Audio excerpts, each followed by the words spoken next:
बेराई और वहीं आनंद जी हरियाणी देसी घी की भिलोड़ी घी की रखी हुई और खिचड़ी के ऊपर क्या डाल रही है।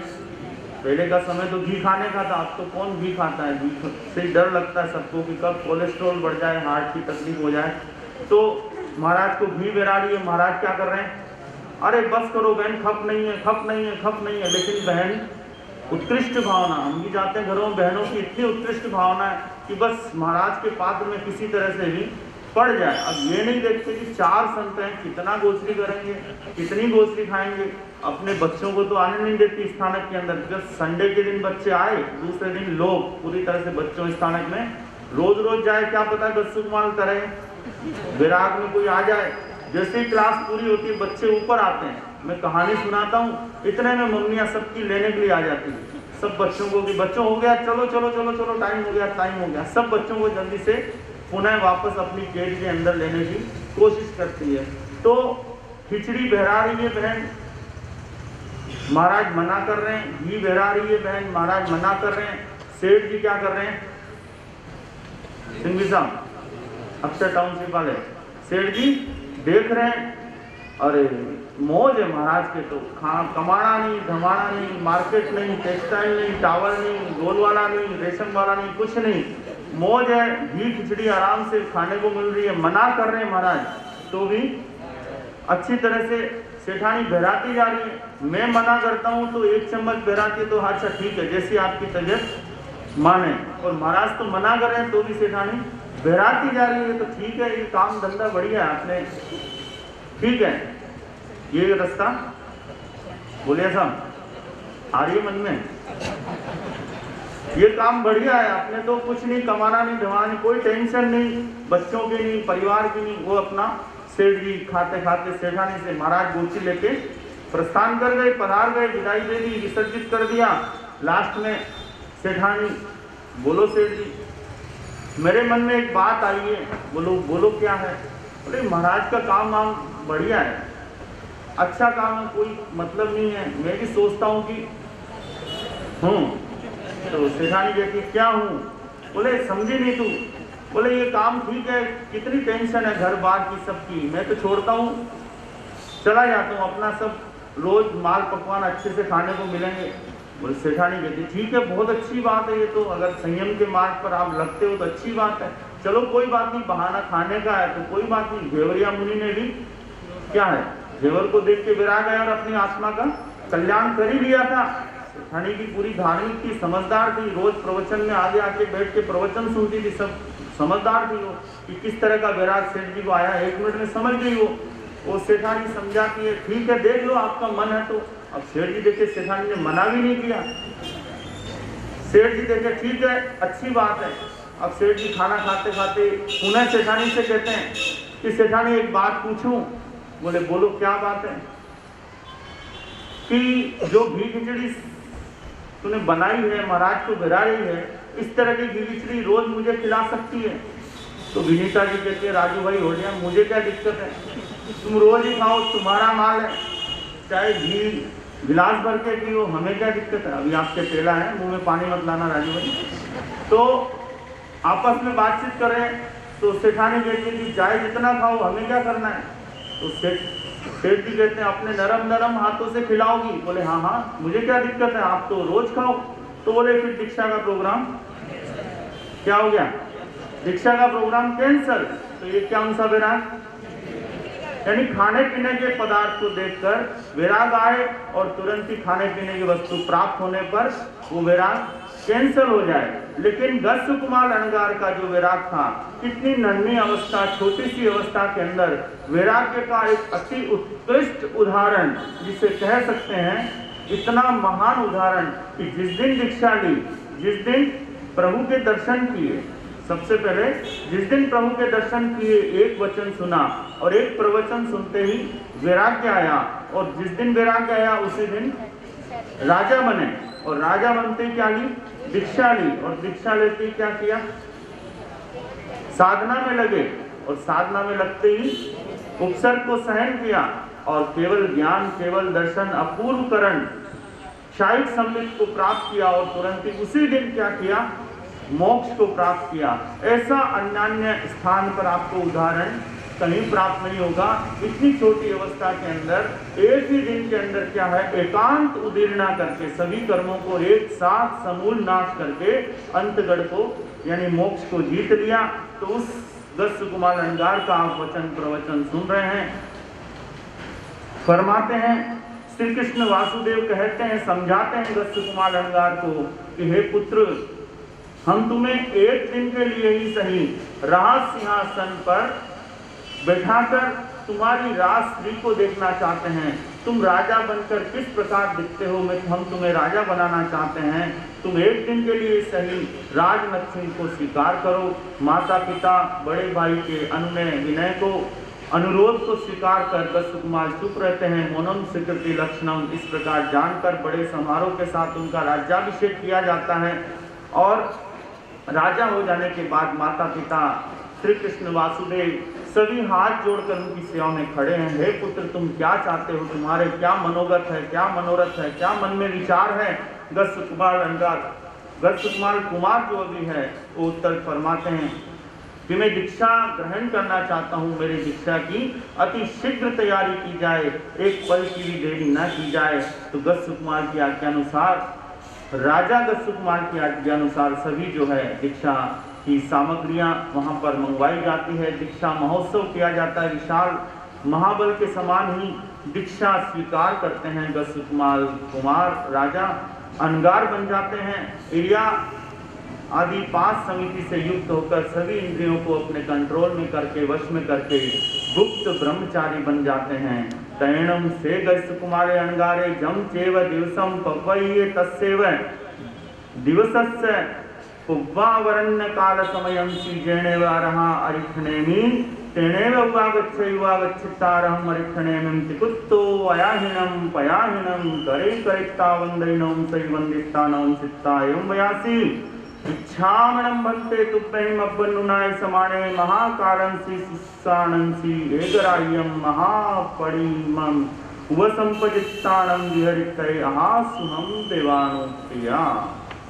तत्पश्चात गस्स कुमार अंगार नन्ही अवस्था में जिस दिन प्रवर्तित होते हैं, दीक्षित होते हैं, प्रभु के चरणों में मुंडित होते हैं, उसी दिन के चौथे पहर में भगवान अरिष्णेमीनाथ के समीप आकर 3 बार अदक्षिणा प्रदक्षिणा पूर्वक वंदन नमस्कार कर प्रभु से निवेदन करते हैं, हे भगवान, अगर आपकी आज्ञा प्राप्त हो तो मेरे मन में ऐसा मनोगत है, मनोरथ है कि महाकाल शमशान में जाकर एक रात्रि की महाप्रतिमा को स्वीकार करना चाहता हूँ, भिक्षु प्रतिमा को अंगीकार करना चाहता हूँ, संपूर्ण रात्रि ध्यानस्थ खड़ा रहना चाहता हूँ। प्रभु फरमाते हैं, आहा सुहम देवानुप्रिया माँ परिबंधम करे है, तुम्हारी आत्मा को जैसा सुख हो वैसा ही करो, किंतु धर्म कार्य में विलंब ना करो। तैणम से गस्स कुमारे अनगारे अरहया अरिक्षणे में ना अभन्नुन्ना ए समाणे अरहम अरिक्षणे में वंदई नवम सई वंदिता नवम सिक्ता अरहो अरिक्षणे में से अंतियाओ सहसंभ मणाओ उज्जानाओ पड़िनिखमिता जेणे में महाकाले सुसाणे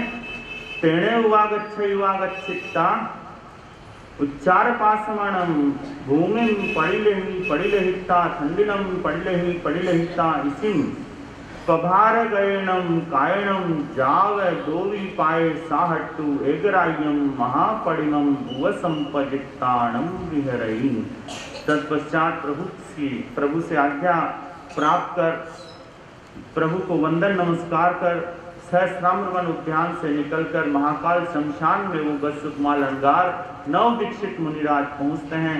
कायसर करने के लिए प्रासुद भूमि की उच्चार प्रस्मरण यानी बड़ी नीत लघु नीत के लिए योग्य भूमि की प्रतिलेखना करते हैं, प्रमार्जना करते हैं। तत्पश्चात काया को कुछ नमाकर यानी झुकाकर 4 अंगुल के अंतर से दोनों पैरों को समीप रख यानी सिकोड़ कर एक उद्गल पर दृष्टि रखते हुए, नजर रखते हुए एक रात्रि की महाप्रतिमा भिक्षु प्रतिमा जो है उसे स्वीकार कर अंगीकार कर ध्यानस्थ अवस्था में खड़े हो जाते हैं। इमं चरणम सोमिले महाने सामिधेयस्य 28 12 नैरिये बहिया कुबर्णिक गए समीहाओ ये दब्धेय कुसेय पत्ता मोड़ियम च गिन्नई गिन्निता तो पड़ी निवत्तई पड़ी निवर्तिता महाकालस्य सुसाणस्य अदूरसामन्तेन भीमयमाणे संध्याकालसमयंसि पवीरलमनुसंसि गयसुकुमारमणगारं पासै पासिता तं वेरं सरई सरिता सुतेवं वयासि एसनं हो से गयसुकुमारे कुमारे अपत्ये जाव परिवज्ये ये नम मम धूयं सोमसिरिये भार्याय अत्रयं सोमं दार्यं आदित्य दोष पय्यम कालवत्तिनिम विपजहिता मुंडे जाव पवैये।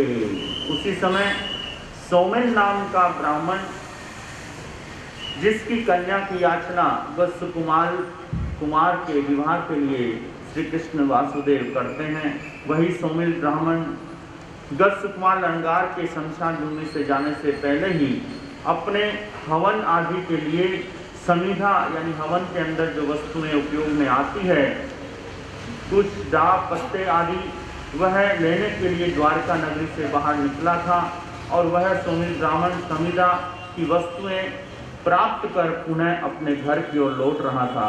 उसी समय महाकाल शमशान के पास से गुजरते हुए सोमिल ब्राह्मण ने मनुष्यों के आवागमन से रहित संध्या काल के समय शमशान भूमि में कायोत्सर्ग अवस्था के अंदर, ध्यानावस्था के अंदर खड़े हुए वत्स कुमार अणगार को देखा। देखते ही उस सोमिल ब्राह्मण के हृदय में जो लाखों वर्ष पुराना जो वेर भाव है वह जागृत हुआ पूर्व भाव का, और इस प्रकार सोचने लगा, कहने लगा, क्या यही वह निर्लज्ज व्यक्ति है जिसने मेरी बालिका के साथ अन्याय किया है, जिसके लिए श्री कृष्ण वासुदेव ने मेरी बालिका का अपने राजमहल के अंदर प्रतिस्थापन किया है। वही वत्स कुमार है, मृत्यु को चाहने वाला है और मेरी कन्या को एकाएक ही छोड़कर यह साधु बन गया है। तम सेयं खलु मम गयसुकुमारस्य वेरणिज्जायणं करित्तये एवं संपेहिता दिशा पडिलेहणं करे करित्ता सरसं मठ्यं गिन्नित्ता जेनेव गयसुकुमारे अणगारे तेनेव युवागच्छित्ता गयसुकुमारस्य अणगारस्य मत्थये मट्टियाये पाणिं बन्धै वन्दित्ता जलन्तियो चिययाओ पुल्लियम् किंसुय समाणे खयरंगारे कहल्लेणं गिन्नित्ता गयसुकुमारस्य अणगारस्य मत्थये पक्षिवै पक्षिवित्ता धिये तवो क्षिप्पामेव अवक्कमित्ता जामेव दिशं पाऊ हुए तामेव दिशं पड़ी गए। सोमिल ब्राह्मण इस प्रकार विचार करता है कि उचित अवसर है वेर का बदला निकालने का। इस प्रकार सोचकर चारों दिशाओं में देखकर अच्छी तरह से कि कोई आ तो नहीं रहा, कोई जा तो नहीं रहा, चारों ओर दिशाओं को देखकर तालाब जो पास ही था उसकी गीली मिट्टी को उठाकर वत्स कुमार अणगार के समीप आता है और आकर सिर के ऊपर मिट्टी की पाल बनाकर जलती हुई चिता में से फूटे हुए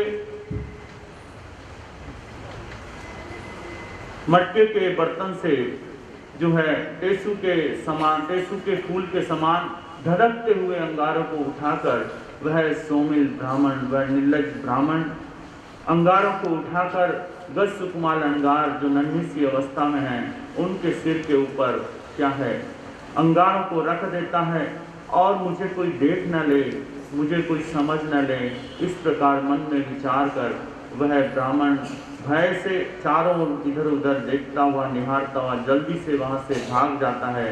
जिस दिशा से आता है उसी दिशा में लौट जाता है।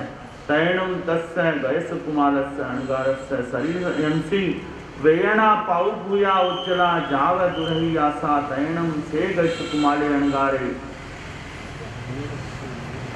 सोमिलस्य महानस्य मनसावी अपदुस्समाणे तम उज्जलम जाव अहियासे तैणम तस्य गयसुकुमारस्य अणगारस्य तम उज्जलम जाव अहियासेमानस्य सुमेणम परिणामेणम पश्यत्थज्ज वसाणेणम तया वर्णिज्जाणं कम्माणं थयेणं कम्मरया विकिरणकरम् अपूपकरणम् अनुपविठस्य अनन्ते अनुत्तरे जाव केवल वर्णानदंसने समुपन्ने तव पच्छा सिद्धे जावप पहिने। सोमिल ब्राह्मण जब गस्स कुमार अंगार के शरीर पर सिर पर अंगारे रखता है धधकते हुए, अपने शरीर में महावेदना उत्पन्न हुई जानकर वे उस वेदना को गस्स कुमार अंगार सहर्ष ग्रहण कर रहे हैं, समभाव से समता भाव से ग्रहण कर रहे हैं। वर्णन आता है कि जिस तरह से खटपट खिचड़ी खटपट करती है उस तरह से उनके सिर के ऊपर क्या है अंगारे जल रहे हैं और सिर की नसें तड़ तड़ करके जल रही है। तड़ तड़ की आवाज़ के साथ भयंकर वेदना उनके शरीर के अंदर उपस्थित हो रही है, लेकिन समभाव पूर्वक उस वेदना को वे गस्स कुमार अंगार सहन कर रहे हैं। किसी भी जीव के प्रति राग द्वेष की भावना न रखते हुए, संपूर्ण कर्मों की एकांत उद्दीर्णा करते हुए वे इतने महान उपसर्ग को समभाव से ग्रहण कर रहे हैं। देखिए कितना बड़ा उत्कृष्ट उपसर्ग जिसे कह सकते हैं, मतलब सोचते से ही आंखों के अंदर अश्रु की धारा आ जाती है, रोम रोम खड़ा हो जाता है कि कैसे उस महापुरुष ने उस वेदना को सहन की होगी। एक छोटा सा बहने खाना बनाते वक्त छोटा सा तवे को अगर अंगुली छू जाती है तो एकदम से करंट सा लगता है। छोटा सा हम चलते हैं, थोड़ा सा पैर के अंदर कंकर चुभता है तो कितना शरीर के अंदर पीड़ा उत्पन्न हो जाती है। छोटी सी बात कोई कहता है तो हमें किस तरह से मन के अंदर व्यथा उत्पन्न हो जाती है। और उस महावेदना को उस छोटी सी नन्ही अवस्था के अंदर उस गस्स कुमार अंगार ने किस प्रकार सहन किया होगा, सुनते हैं सोचते हैं तो रोंगटे खड़े हो जाते हैं। और उस वेदना को सहन करते हुए अपूर्व करण के अंदर वो प्रवेश करते हैं और केवल ज्ञान केवल दर्शन को है प्राप्त कर लेते हैं। तत्पश्चात सभी कर्मों का क्षय हो जाने से गस्स कुमार अंगार कृत्य बनकर सिद्ध गति को प्राप्त करते हैं, लोकालोक से मुक्त हो जाते हैं, सभी कर्मों से छूट जाते हैं, अंतगढ़ को जीत लेते हैं, मोक्ष को प्राप्त हो जाते हैं। तत्पश्चात तैक्षणम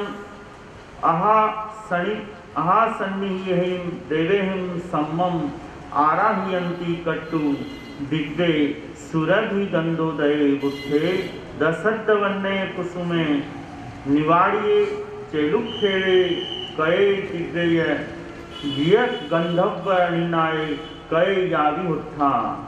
तत्पश्चात वहाँ समीपवर्ती जो सभी देव है, ये सभी देव देखते हैं कि इस गस्स कुमार अंगार ने सम्यक चारित्र का पालन किया है, अति उत्कृष्ट चारित्र का पालन किया है। ऐसा विचार कर अपनी व्यक्तिगत शक्ति के द्वारा सचित अचित 5 रंगों के फूलों की वहाँ वर्षा करते हैं, अचित जल की बारिश करते हैं और दिव्य मधुर गायन से वाद्यों की ध्वनि से पूरे आकाश मंडल को गुंजायमान करते हैं।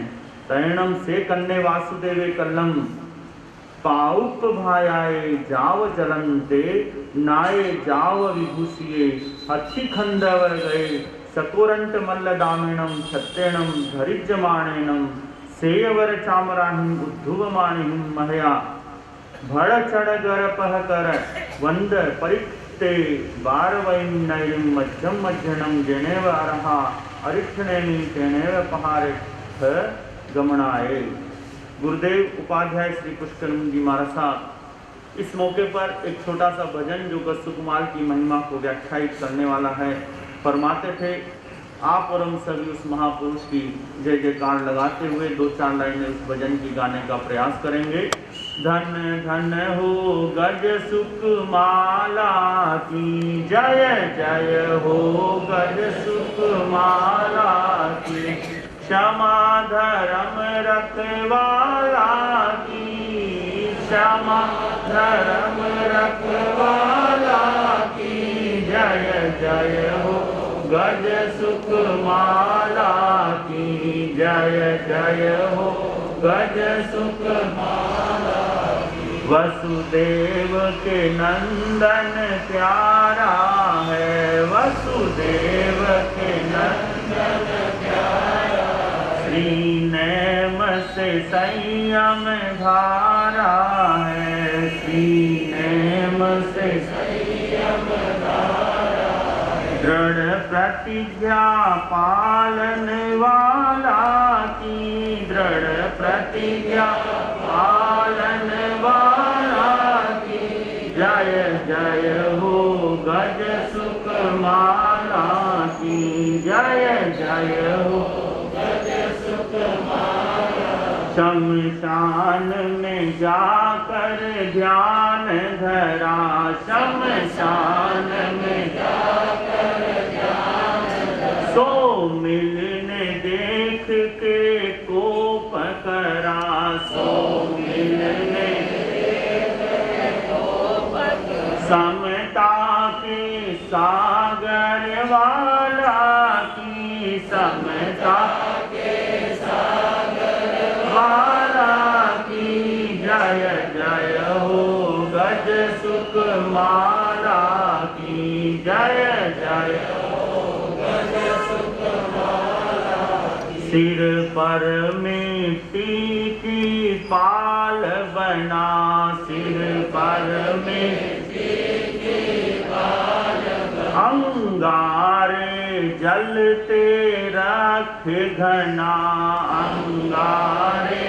जलते रख घना, शतकायों के प्रतिपाला की, शतकायों के प्रतिपाला की, जय जय हो गज सुख माला की, जय जय हो गज सुख माला। खद बद खिचड़ी सा करता है, खद बद खिचड़ी सा करता है, कर क्षमा मुनि मुक्ति वरता है, कर क्षमा मुनि मुक्ति वरता है, गुरु पुष्कर के प्राण धारा की, गुरु पुष्कर के प्राण धारा की, जय जय हो गज सुख माला की, जय जय हो गज सुख माला। धन्य क्षमा धर्म रखवाला की, धन्य क्षमा धर्म रखवाला की, जय जय हो गज सुख माला की, जय जय हो गज सुख माला की।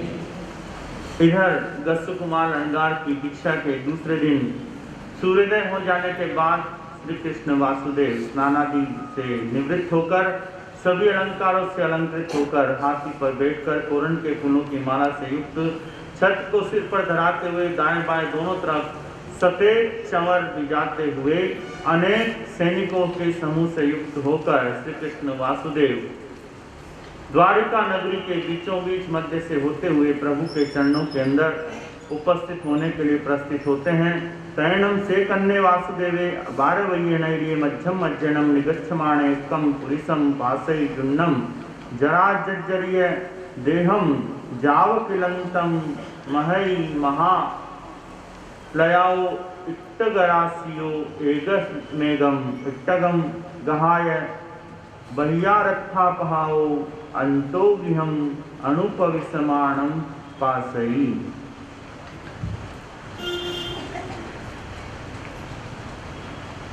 तैणम से कन्ने वासुदेवे तस्य पुरिसमस्य अणुकंपनत्थाये अत्तिखंड वरगये चेव एकम इट्टगम भिन्नय भिन्निता बह्यारत्थापहाओ अंतोगिहम अनुपविस्यई।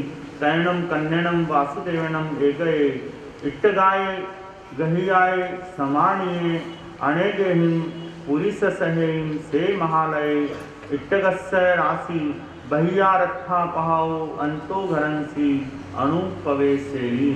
तत्पश्चात द्वारिका नगरी के बीचों बीच होते हुए जब श्री कृष्ण वासुदेव प्रभु के चरणों के लिए दर्शन के लिए धर्म देशना श्रवण के लिए प्रस्थित होते हैं तो उसी समय द्वारिका नगरी के बीचों बीच एक जर्जरित वृद्धावस्था को प्राप्त वृद्ध महाशय पुरुष को देखते हैं।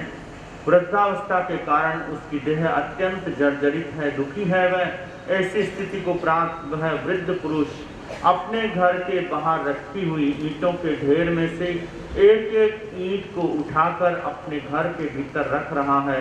इस प्रकार का कार्य करते हुए जब श्री कृष्ण वासुदेव जो हाथी के ऊपर बैठे हुए हैं देखते हैं तो अनुकंपन अच्छा है, यानी उनके हृदय में अनुकंपा व्याप्त होती है और ऐसा एक कार्य करते हैं जिससे उस वृद्ध पुरुष का सारा जो दुख है कुछ ही पलों के अंदर आता है। हाथी पर बैठे बैठे ही वो अपने हाथ से एक ईंट को उठाकर बाहर ढेर में से उसके घर के भीतर रख देते हैं और महाजनो ये गतः सपंथा, यानी महापुरुष जो कार्य करते हैं वह कार्य जो है सभी लोगों के लिए एक रास्ता बन जाता है, एक पंथ बन जाता है। तो श्री कृष्ण वासुदेव के द्वारा ऐसा कार्य करने पर जो उनके पीछे आने वाले हजारों लोग हैं, सैनिक हैं, पुरुष हैं, सभी लोग श्री कृष्ण वासुदेव के द्वारा ऐसा कार्य हुआ है तो सभी उनके कार्य की जो क्या अनुसरण करते हैं, सभी लोग एक एक ईंट उठाकर उस वृद्ध पुरुष के घर के भीतर रख देते हैं, यानी एक साथ जो है उस पुरुष का सारा कार्य संपन्न हो जाता है। उसका जो बार बार का चक्कर काटने का जो कष्ट है, घर से बाहर, बाहर से घर, तो वह पूरा खत्म हो जाता है। तैणम से कन्ने वासुदेव बारवई नैरी मध्यम मज्जनम निगच्छई निगच्छिता जेने वरहा रिक्तनेमी तेने वह उवागच्छिता जाव वंदई नोम सई वंदिता नोम सित्ता गैस कुमाल मनगारम अपास माणे अर्हम अरिठने निम वंदई नोम सई वंदिता नोम सित्ता एवं वयासी कहिणम भन्ते से मम सहो यरे भाया गैस कुमाले अणगारे जन्नम अहम वंदामि नमम सामी तैणम अर्हारिठनेमी कन्नम वासुदेव एवं वयासी साहियेनम कन्ना वैसुकुमारिणम अणगारिणम अपनो अट्ठे। श्री कृष्ण वासुदेव प्रभु के चरणों में जहाँ विराजमान है उपस्थित होते हैं, पहुंचकर प्रभु को वंदन नमस्कार कर अदक्षिणा प्रदक्षिणा पूर्वक विनय करते हैं, परिउपासना करते हैं और परिउपासना करने के पश्चात प्रभु से निवेदन करते हैं कि नव दीक्षित अणगार गस्स कुमार मुनिराज कहाँ पर है, मैं उनकी चरण वंदना करना चाहता हूँ, उनके दर्शन करना चाहता हूँ। मेरे सहोदर लघु भ्राता गस्स कुमार मुनिराज कहाँ हैं? तो प्रभु फरमाते हैं कि हे श्री कृष्ण, जिस अर्थ के लिए उन्होंने संयम स्वीकार किया था उस अर्थ को उन्होंने सिद्ध कर लिया है, यानी जिस बात की प्राप्ति के लिए उन्होंने संयम स्वीकार किया था उस बात को उन्होंने प्राप्त कर लिया है। तैणम से कन्ने वासुदेवारहम अरिठनेमिम एवं वयासी कहन्नम भन्ते वास गैस कुमालेनम अणगारेणम साहिये अपनो अट्ठे। आश्चर्य विस्मित पूर्वक श्री कृष्ण वासुदेव भगवान अरिष्टनेमिनाथ से परीक्षा करते हैं, पूछते हैं कि हे भगवान, किस प्रकार के अर्थ को, प्रयोजन को उन्होंने सिद्ध कर लिया है, कृपा करें, फरमाएं कि क्या पहेली है। तैणम अर्हारिठनेमि कन्नम वासुदेवम एवं वयासी एवं खलु कन्ना गैस कुमारेणम अणगारे मम कल्लम पुब्बा वरन्न काल समयंसी वंदईनों सई वंदिता नौं सित्ता एवं वयासी इच्छामिणं जाव उपसंपदिताणं विहरई तैणं तम गैस कुमाल अणगारम एगे पुरिसे पासई पासिता आसुरुते जाव सिद्धे तम एवं खलु कन्ना गैस कुमारेणम अणगारेणम साहिये अपनो अट्ठे। श्री कृष्ण वासुदेव की परीक्षा करने पर प्रभु फरमाते हैं कि हे कृष्ण, कल दीक्षा लेने के तुरंत बाद ही चौथे पहर में गैस कुमार अणगार वंदन नमस्कार कर मेरी आज्ञा को प्राप्त स्वीकार कर महाकाल शमशान में जाकर एक रात्रि की भिक्षु प्रतिमा की आराधना की आज्ञा प्राप्त की और वैसा ही कार्य उन्होंने किया। हे कृष्ण, इसीलिए मैंने कहा कि जैसा मैंने उन्हें आज्ञा प्रदान की, तत्पश्चात उन्होंने आज्ञा प्राप्त कर गस्स कुमार अणगार महाकाल शमशान में गए और ध्यान धर कर ध्यानस्थ अवस्था के अंदर जो है खड़े हो गए और पूरी जो हिस्ट्री है, पूरी जो बात है, श्री कृष्ण वासुदेव को अरिष्टनेमिनाथ भगवान फरमाते हैं सिर पर पाल वाली, अंगारे वाली, ब्राह्मण वाली और केवल ज्ञान, केवल दर्शन प्राप्त कर मोक्ष गति को प्राप्त उन्होंने कर लिया है। इस प्रकार श्री कृष्ण वासुदेव गत्सु कुमार अलंकार ने अपने कार्य को सिद्ध कर लिया है, इसलिए मैंने ऐसा कहा। भगवान फरमाते हैं तैणम से कन्ने वासुदेव अरहम अरिथनेम व्यासी केशरणम भंते से पुरुषे अपत्ये पत्ये जाव परिवज्ये जैनम मम सहोयरम कणीयसम भायरम गैसकुमारम अकाले चेव जीवियाओ गौरवीये तैणम अर्हारिथनेमि कन्नम वासुदेवं व्यासी माणं कन्नातुमं तस्य पुरुषस्य